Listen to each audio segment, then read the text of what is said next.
అనేది కూడా తెలుసుకున్నారు.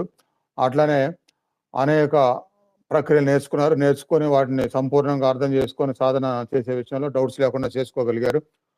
అట్లా ఒక 6 మంత్స్ అప్పట్లో కరోనా టైంలో భయాలతో నాకేమవుతుందని చెప్పి హాస్పిటల్కి వెళ్తే తిండ్రా వరుసనే టెస్టులు అని చెప్పి లక్షలు మొదలు పెడతారు, రకరకాల టెస్టులు మందులు రాస్తారు, వాటికి మళ్ళీ సైడ్ ఎఫెక్ట్స్. ఇక అది కొనసాగిద్ది, ఆ వైద్యం అనేది అలా కొనసాగిద్ది.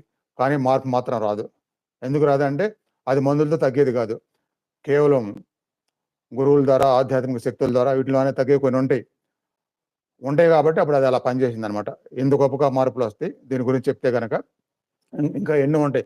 తన విషయంలో ఇది ఒక ఎగ్జాంపుల్ చెప్పాను, ఇంకా ఇలాంటి ఎంతో మందికి ఎన్నో ఉంటాయి. అలానే ఆధ్యాత్మిక అనేది ఎలాంటి భయాలు లేకుండా అవసరమైతే 10 మందికి ఆధ్యాత్మిక పంచడానికి భగవంతుడు సంతోషిస్తాడు. దాని